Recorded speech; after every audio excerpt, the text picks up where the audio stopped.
안녕하세요. 추구야팀입니다.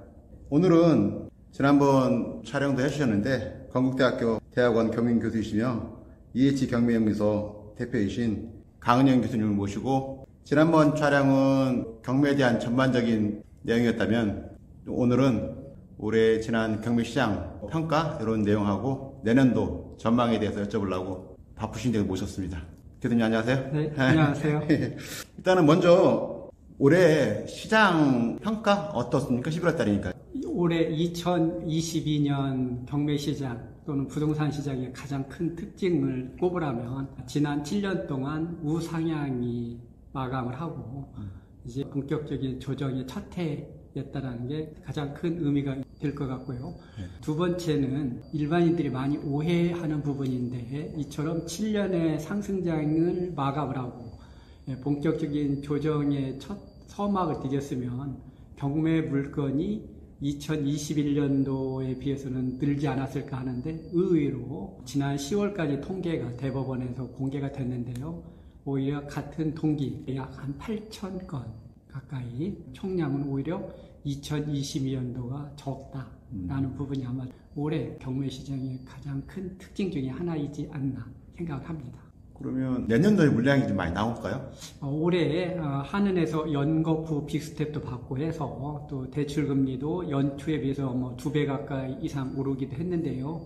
이러다 보니까 대부분의 사람들이 경매 물건이 증가하지 않았냐라고 생각하는데 실제 한은의 금리 인상과 경매 시장의 유입은 시차가 존재하거든요. 그래서 금리 인상의 약효가 본격적으로 경매 시장에 깜발이 듣는 시점은 제가 보기에는 내년인데 내년도 아마 상반기보다는 하반기가 돼야 일반인들이 피부로 느낄 정도의 경매 물건의 증가를 느낄 것 같습니다.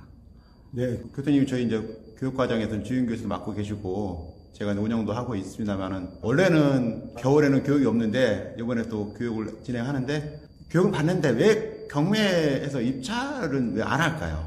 모든 교육기관의 영원한 숙제일 수도 있는데요. 네. 저는 또 한편으로 이렇게 생각도 해요. 물론 이런저런 이유는 있을 겁니다. 크게 생각하기에는 교육과정에서도 일단은 문제점이 있을 수도 있다. 모든 교육기관이 자기 과정을 이수하면 나홀로 입찰에 참여할 수 있다라고 모두 다 소개하고 있지만 사실 그 교육기관의 생각과 수강생들의 생각은 좀 다른 것 같습니다. 실제 과정을 짧게는 2달, 길게는 뭐 3달에서 한 학기 과정을 이수하더라도 본인이 독립적으로 자신있게 입찰에 들어가기는 녹록지는 않는 것 같고요. 커리큘럼이라든가 교육과정상의 한계도 있다는 거고 또 하나는 교육과정 오신 분들의 성향도 영향을 미치는 것 같아요. 이분들이 모두 다 경매 투자를 위해서 오시는 게 아니고 일부는 실수요. 아마 이분들이 실제 경매를 하시는 것 같기도 하고 그런데 그분들 역시 아마 몇 번 경매를 했더니 생각보다 진입장벽이고 일단 가장 큰 어려움을 호소하는 게 낙찰가가 본인들이 교육받기 전에 생각했던 낙찰의 세상과 실제 입찰에 참여했을 때 세상이 다른 것. 특히 지난 7년 동안 우리 부동산 시장이 거침없이 하이킥을 했잖아요. 그러다 보니까 경매 제1 덕목인 시세보다 싸게 사기는 온데간데 없이 사라지고 누가 시세 근접 또는 시세 이상의 낙찰가를 적어내냐는 이런 머니게임을 전락하다 보니까 아마 경매에는 시세를 싸게 살려고 오신 분들이 적지 않은 실망들도 하신 것도 영향을 미친 것 같습니다.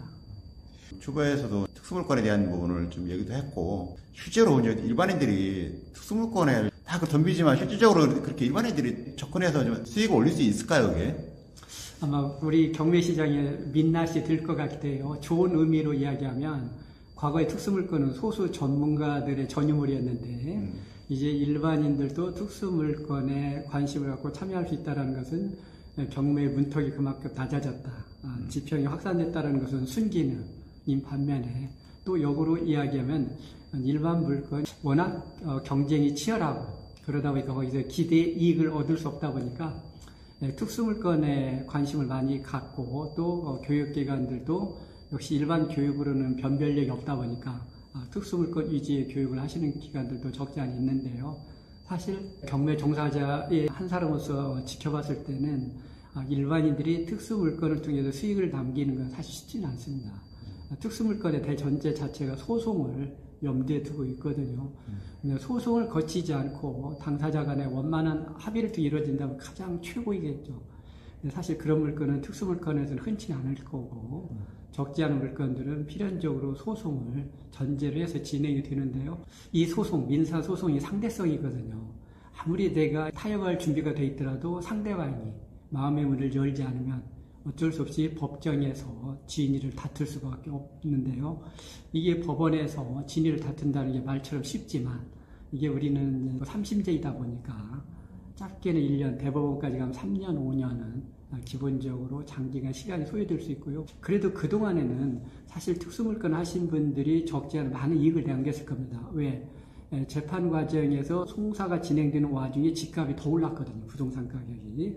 그래서 재판에서도 이기고 집값 차익도 2배, 여기서 2배라는 건 산술적 2배가 아니라 가의의 소득을 얻었는데 지금은 그러지 않은 것 같습니다. 오히려 역으로 낙찰 당시에는 시세보다 싸게 샀는데 법정에서 지난한 공방을 벌이는 끝에 실제 재판에 이겼다고 하더라도 부동산 가격이 지금보다 더 내년, 내후년은 하방할 테니까 그렇게 되면은 오히려 낙찰 당시의 이익이 재판에서 승소한 때는 손해로 귀결이 될 수도 있기 때문에 일반인들이 지금 현 시점에서 특수물건은 이런 장기 전망까지도 보고 접근하시는 게 좋지 않을까 생각을 합니다.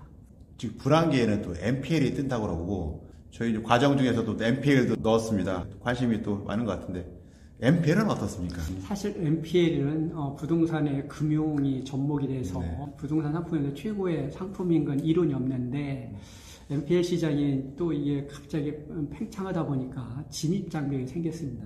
그래서 일반인들이 우리가 흔히 알고 있는 저당권 거래는 어렵고요. 일단 대부회사, 소정의 요건을 갖춘 대부회사만이 저당권 거래를 할 수 있어서 우리가 전통적인 NPL 배당 차익은 일반인들이 좀 어렵죠. 단 실소유자들은 뭐 채무인수가 됐든 입찰 이행계약이 됐든 이분들에 있어서는 NPL이 경쟁력이 높은 건 사실이고요. 그래서 NPL은 두 얼굴을 가지고 있는 것 같습니다.